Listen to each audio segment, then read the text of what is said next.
The massive 2 million-word report covers 194 countries and, says Secretary of State Hillary Clinton, it is the most comprehensive record available on the condition of human rights around the world. These reports are an essential tool for activists who courageously struggle to protect rights in communities around the world, for journalists and scholars who document rights violations and who report on the work of those who champion the vulnerable, and for governments, including our own, as they work to craft strategies to encourage protection of human rights of more individuals in more places. The report covers events in 2009 and levels harsh criticism at some familiar sources of U.S. concern, including Iran.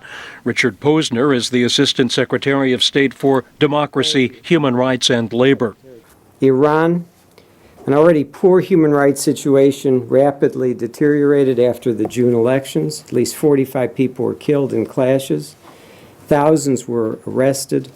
Another 1,000 were arrested in demonstrations in December. It is a place where we are continuing to see severe repression of dissent and are continuing to pay great attention.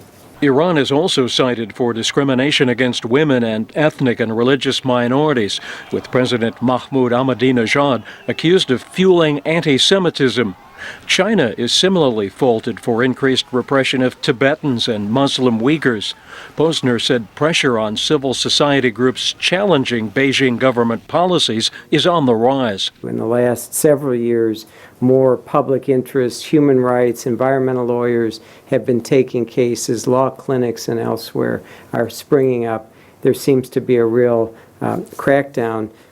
And there are also greater restrictions on NGOs. China is among some 25 countries said to have imposed restrictions on the ability of non-governmental groups to register and operate, and among those restricting the Internet and other new media. Posner said the situation in neighboring North Korea is even more bleak. It's probably one of the most closed societies in the world. So across the board, I would say the conditions are poor. They're not getting better, and we continue to be very mindful of the plight of the North Korean people in living in that circumstance. The report also takes aim at media curbs in Russia and Venezuela. It does not assess human rights in the United States, but it notes that the U.S. will submit to its first periodic review before the UN Human Rights Council later this year. David Gollust, VOA News, the State Department. Colleagues on the Human Rights Council. It is with a sense of mutual